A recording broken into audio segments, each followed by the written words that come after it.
Sanctions have been imposed on 82 individuals and 29 companies. German payment provider Wirecard went bankrupt on Tuesday. Russia has launched an unprecedented disinformation campaign against... Billions of dollars have been found in various offshore accounts. Welcome to Integrity Insights, the Berlin Risk podcast.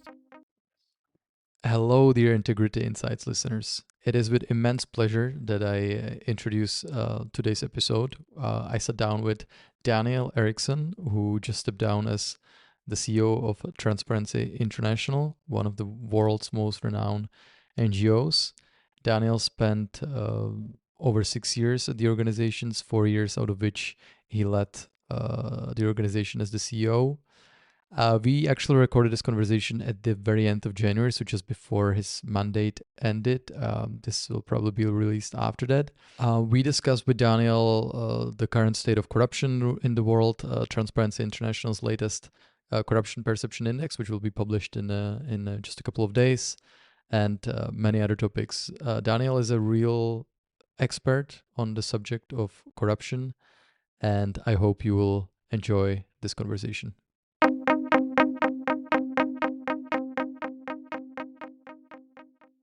Daniel, thanks for coming on the podcast. Thanks for having me, Philip. It's a pleasure. So let's start by kind of explaining to our listeners, how does one become the CEO of Transparency International? What has your career journey been like? Oh, it's a very complicated career journey. It's probably a subject of a separate podcast. But I've been with TI for 6 years now. The first year I was head of technology, working on the regular IT infrastructure, but also on topics like blockchain, cryptocurrency, AI, and so forth. And I was with the organization for 1 year, and my preceding CEO left, and I got an opportunity to step up, so I did.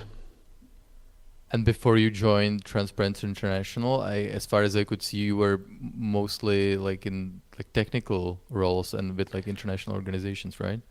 Yeah, I would say that I've been working in the intersect of technology, security, and innovation, you could call it, or humanitarian operations. Most recently, I was with a pharma company, an oncological research company in Sweden for 3 years. But now in Germany is my 12th country of residence, and I've been working with the Swedish government, the UN, the EU, the US government, in a number of countries around the world. Within that combination of those three topics that I mentioned, in various shapes and forms. And when you started with Transparency International, you moved to Berlin for that role. Correct. So we moved. I lived 3 years in Sweden, and then we moved to Berlin for this opportunity. And Berlin is also where, as far as I understand, the sort of the global headquarters of Transparency International is based. That's correct. Transparency International was founded here, or technically it was founded elsewhere, but it was quickly set up here, and we have our secretariat. As a movement, that is our headquarters. Although we are a movement, so the secretariat does not have powers over the members, but we are based here, servicing the movement out of Berlin. Mm-hmm. And I think to start with, we discussed this a little earlier. You mentioned that obviously, I think certainly most of our listeners, or probably all of our listeners, are familiar at least with the Corruption Perception Index of Transparency International. As far as I remember, you mentioned that you get 80% of your kind of website traffic, yearly website traffic from that. But obviously, the organization does way more than that. So maybe it would be a good idea to start with kind of you outlining the bigger picture of what the organization does globally. Yeah, you're absolutely right, Philip. That what we are known for is the CPI, and we do get the vast amount of attention that we generate in a year is the month after we release the CPI, which is less than 2 weeks into the future from today. So I can recommend people having an eye on that. But you're also correct in that we do so much more than the CPI. The CPI is actually a very small operation. We have one member of staff working part-time on the CPI throughout the course of the year, whereas just here in Berlin we have over 150 staff members, and globally, if we include volunteers and staff, there's well over 2,000, close to 3,000 individuals in the movement. To try to make a sort of concise summary of what we do, we have a global strategy leading up to 2030 that have 7 pillars in it. And that strategy was informed by our desire to fight corruption. The CPI is about measuring perceived corruption in the public sector, which is a very niche thing to do. What we want to do as an organization is to eradicate corruption worldwide. And there's many aspects of doing that. One first has to realize that we do not believe in going after corrupt people and getting them in jail. That's part of it, but a minor part of it, because if you take one corrupt person, put them in jail, and put somebody else in their role, they too are going to get corrupt. The trick is to change the systems. And we have this acronym that we go by, which we call SHE. We want to make it harder for the corrupt to steal the money in the first place, and we want to make it harder for them to hide the money after that, and we want to make it harder for them to enjoy the money as a third. And that small acronym has informed our strategy and the 7 pillars underneath it. Would you want me to go through quickly the strategy, or? Sure, yeah, go ahead. Yeah, so the 7 pillars, the first one is about protecting the public's property. That is about public procurement, it's about the environment, climate change, and everything that goes into that. Public procurement is the most frequent source of corruption, the S in this SHE acronym. And a lot of our traditional focus goes into that area. The second pillar is about illicit financial flows, money laundering, all those aspects of hiding the money that is required for the corrupt to actually be able to convert those stolen proceeds into something that they can use somewhere. Over the last 3 to 5 years, the bulk of our work has been in that area, and successes as well globally in introducing, lobbying and advocating for new legislation and getting that introduced all over the world. The third one is political integrity, because we see that this dirty money quite frequently gets itself into the political sector, into elections, the buying influence from public officials that we've seen in Europe, in the European Parliament, but all over the world. This is a growing trend of bribery.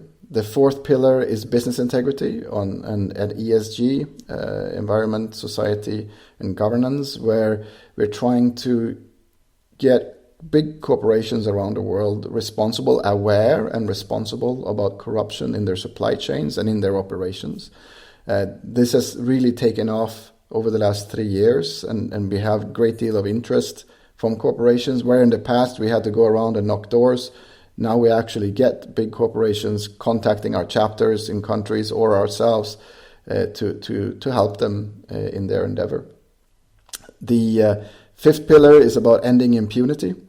That is about working with law enforcement to help them, hold them accountable to what they're doing, but also to help them in ensuring that they have the laws and the resources required to go after the corrupt, but also about asset recovery. So in the cases where one actually gets to a corrupt actor, to try to work to ensure that the assets that they stole gets recovered and goes back to the country that it was stolen from.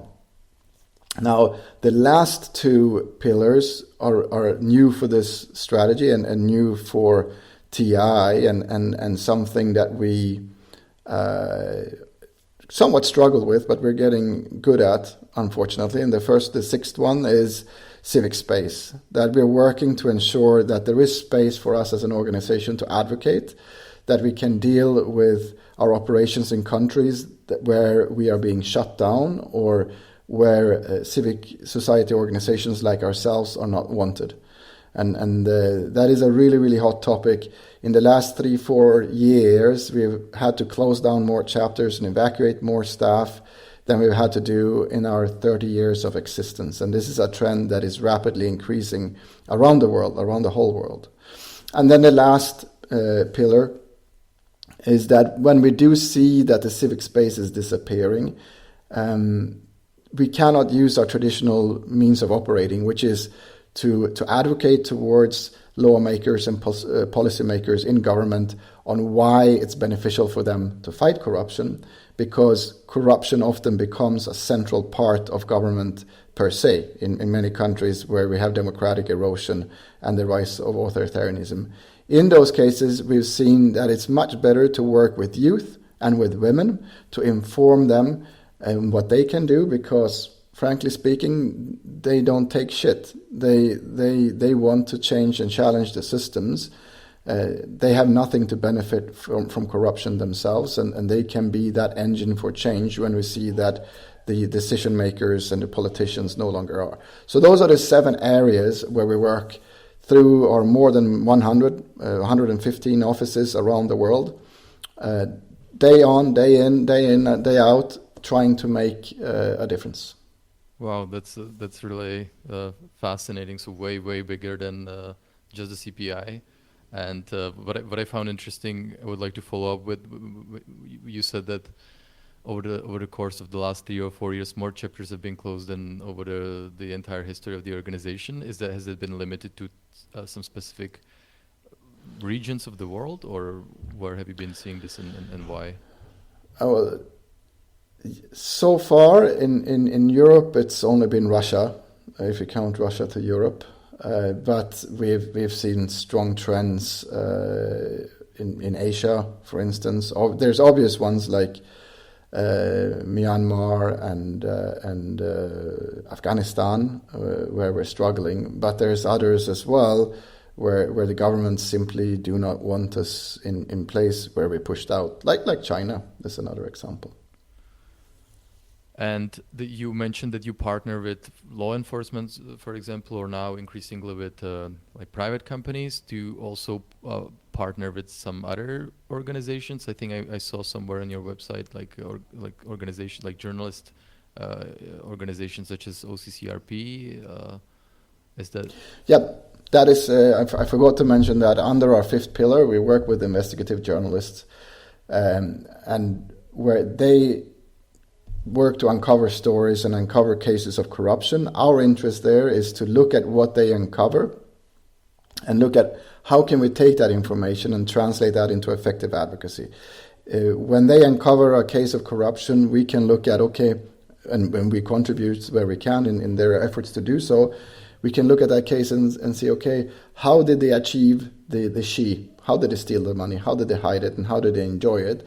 And then we can translate that into proactive efforts that we think that governments or multilateral institutions should take in order to counteract those cases, so that we continuously push governments to be at the cutting edge of the fight against corruption. And this advocacy then takes place on a national level, so that each chapter then advocates in its home country, or how does that work?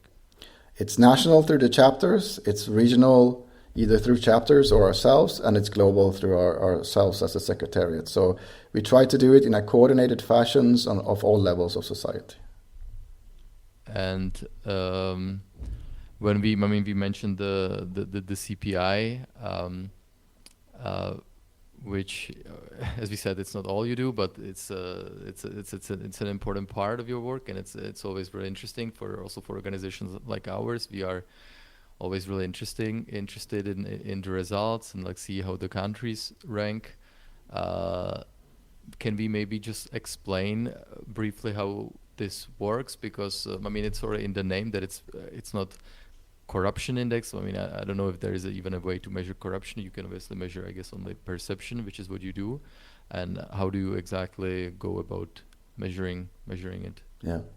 The full explanation of how it's done, including the data and much of the raw data, is available online for anyone who wants to see it. Obviously, we want to be transparent on how how we do this. As you mentioned, the concept of corruption is inherently difficult to measure because most of it happens out of the limelight, and it's hard to define and it's hard to assess. So that's why our approach, and it has been that approach for as long as the index has been around, which is the longest surviving index on corruption in the world, uses sources. We have 13 sources, so we get information from 13 other indices, and we take those, we normalize them, and then for each country we build a composite index based on that.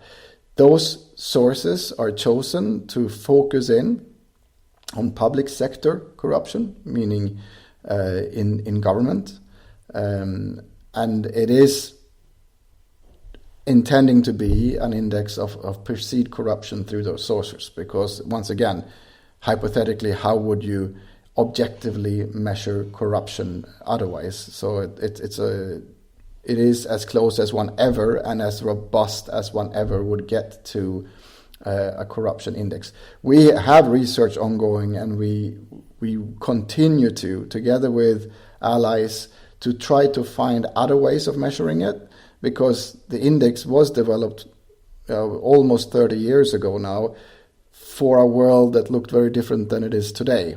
And we have intentions to refine it as we go forward, but we at the same time we want to keep the index as close as possible to the current methodology, because it's working and because we know that many institutions like yourself are using this, so we want to have it backwards compatible. Do you actually, that was another question, do you actually have an understanding of the type of organizations or institutions that use this rating and how exactly they use it? I mean, our sense is that it's used all over the world by everything from the corporate sector to governments to national institutions. And I mean, as much as we're really proud that the index is so heavily used and seen as a pivotal assessment of perceived corruption in a government, one also has to be aware of what it does and how it's calculated and its strengths and weaknesses. For instance, I know in some countries the CPI is used as a key performance indicator for institutions in the country. And I'm really concerned about that, because the data that we have, some of that data is lagging 2 years or even more than 2 years, meaning that for an institution that might have individuals elected on a 3 or 4 year mandate, whatever actions they take on day one might actually not show up as a consequence in the index until 2 years later. This is just one example, but there's other examples as well. That I said that we have 13 indicators. Those 13 indicators are not available for all countries. Some countries only have 4 of those indicators, and those indicators might not be the same from year to year. One might be added and one might be removed, and that creates instability in the indicator that makes it better to look at trends over years rather than locking oneself into seeing the index of 1 year as an absolute fact. But that's something that we communicate about when we release the index for every year. Mm. I also wonder, do you ever receive some pushbacks from certain countries that are not happy about the place where they are ranked? Does that happen? Definitely. Every year there's quite a lot of that, as a matter of fact. But we know that this is not a subjective assessment from our behalf. This is, as I said, it's a composite index of 13 other indices, and it is very robust as you're ever going to get on such a difficult topic. And that means that we tend to be quite confident in it. But once again, there can be also governments that are misinterpreting things. There could be a change in the score for a country of 1 or 2 points up or down, which usually is statistically insignificant, meaning that it cannot be statistically proven that little change is actually a real change. But for them, if they use this index to tie to political performance or institutional performance, those 1 or 2 points up or down is everything, and the index get pulled out of its context. So yeah, it is a challenge, but it's also the best tool that we have. Mm.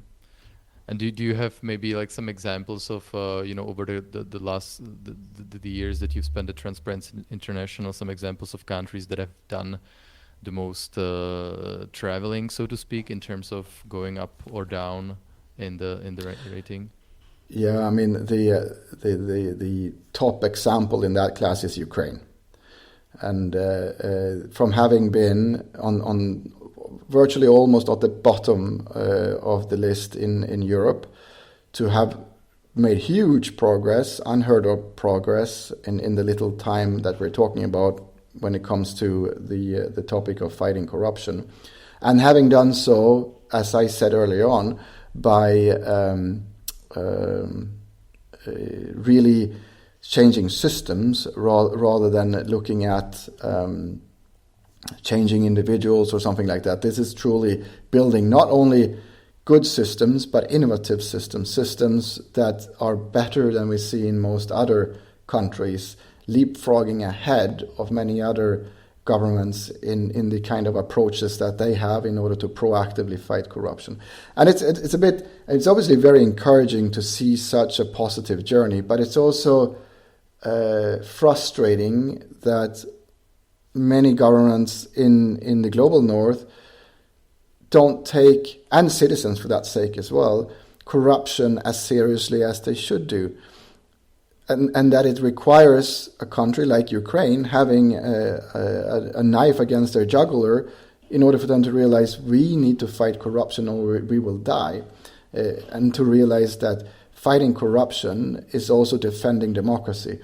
And that sense of urgency, particularly in the day and the geopolitical uncertainties that we live in today, really needs to come to the fore in other countries as well, in rich countries in particular. And can we be a bit specific? You said that they were all the way on pretty much on bottom. I don't know when was that. Did you mean like before the invasion? 2014, yeah. 2014. Euromaidan. If we go back to Euromaidan, yeah. And so since then, where are they kind of ranked at the moment? I don't. Obviously, the figures for this year are not open yet. Right. So I can't refer to them, and I don't have in the back of my mind where they are now. Mm. But I do know that they are one of the biggest risers, if not the biggest riser. Yeah. I can also probably I can think of. I mean, that has probably changed in the last couple of years. But thinking of maybe 10 years back, Georgia, I can imagine, has done probably a lot of progress as well. Georgia, South Korea is another one. But I mean, if you take Georgia, just a minute, because it's an interesting example there. It has been stagnant over the last 3-4 years. Nothing happening up or down, really. Mm. And we see a constant democratic erosion there, with our chapters being attacked. As a matter of fact, last week we had one of our chapter members being beaten up by thugs linked to the government party in country, with our colleagues in country repeatedly being targeted in social media and public media and civic space being really shrinking to the extent that it hardly exists anymore. Still, on the CPI, they're stagnant. They're staying at the same figure. And that to me is a proof that the CPI, yes, it measures perceived corruption in the public sector, but it doesn't measure really important factors such as civic space, such as the strength of democratic institutions, things that we know for certain are prerequisites if you want to fight corruption in the mid to long term. So I wouldn't say that Georgia is doing well, not at all. On the contrary, Georgia is at the current rate doomed to go down because corruption, with the shrinking civic space and the weakening of democratic institutions and the judicial sector, is corruption is going to increase. And if you go kind of all the way to top, which obviously, as you said, we still haven't seen the results for this year, but I can imagine that the countries that we will probably see all the way on top will be probably the Scandinavian countries, which is usually the case in any sort of similar rankings, or even like quality of life rankings, and so there's this general impression that those are the role model perfect societies. Is that the case, or is there something that we are maybe not seeing, or that should be mentioned? There's a lot to be mentioned on that.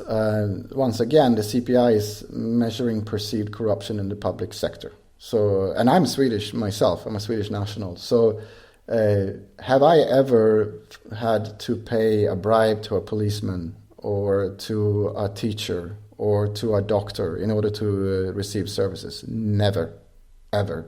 I never heard of anyone of all my friends that have ever had to do that. It doesn't exist. But at the same time, we have scandals like Danske Bank, like SE Bank, like several other banks that have been caught red-handed laundering money for corrupt causes. We have companies like Eriksson, which I have no relationship with. It's just the same as my last name. That time and time again get caught in corrupt dealings abroad. And I mean, if you just look at Swedish corporations in general, I haven't done this calculation, but I would be very curious to see if you take FCPA, the Foreign Corrupt Practices Act, which is a US legislation used to target corruption abroad, which anyone who does any deal involving either a US entity or on US soil or with US currency, anyone can be convicted under that. Corporations get fined when they get convicted. And I'm convinced if you would, rather than looking at the CPI, if you would make a list of the whole world and look at FCPA fines per capita, Sweden would probably top it. So with that definition of which country in the world has the most corrupt private sector, Sweden would likely lead. Yeah, but that, of course, that's a controversial definition, but let's assume that we would use that definition. And so it's saying that Sweden and Denmark and Norway or Finland are free from corruption, that's ludicrous. They're free from corruption in the public sector, but the corruption exists more than in many other countries in other sectors. Yeah, that's really fascinating.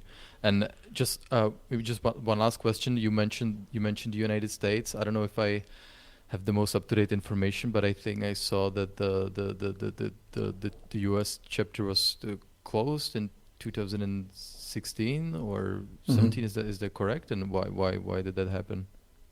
So that was before my time. Okay. We have our chapters are legally and financially independent. So a chapter or an organization can be applied to be a member of a movement, and we then have an accreditation process that takes many years, in which we look at whether this chapter can actually fit in with our values, with our approaches, with the way that we fundraise. Are they sufficiently independent from the corporate sector, from the government, and all these things. And if they pass all of these hurdles, they can become a certified member of the movement. Then every 2 or so years, there's 2 to 3 years, there's a re-accreditation process when we go through the same process again to make sure, are they sufficiently independent? Is there money coming from a wide enough range of sources for them not to be sort of reliant on any one single source? Are they advocating for the things that we have said through our strategy and our values are aligned, or are they going against us? So what happened in the case of TI USA back then was that they did not pass their accreditation.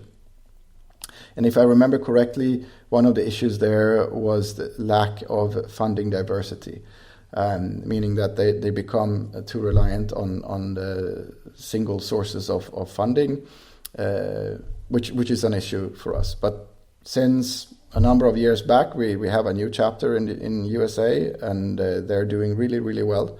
Much smaller than we used to have, but it's also growing. And is this something that happens often with other chapters, or was that really like one of a kind situation? No, it happens. It happens. As I said, we have 100 chapters, and the odds of one chapter failing their accreditation, as much as we try really, really hard to help chapters through this, it does happen.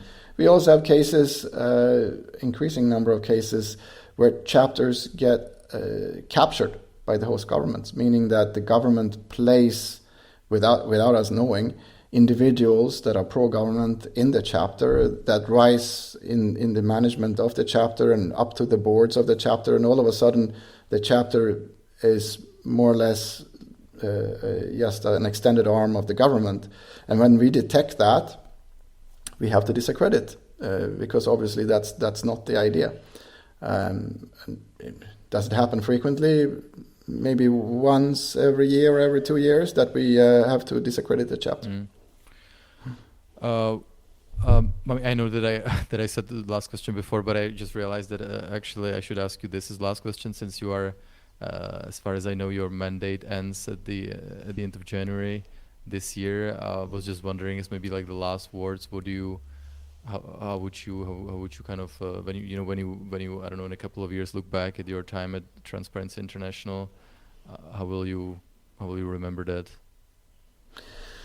I mean, I will remember it fondly to begin with. I've been fortunate and blessed to work with an amazing set of people here in Berlin, but all over the world as well. Never before have I seen so much passion and determination to work on a topic like this. It's amazing. I started in my role as CEO the week before the pandemic lockdown here in Germany.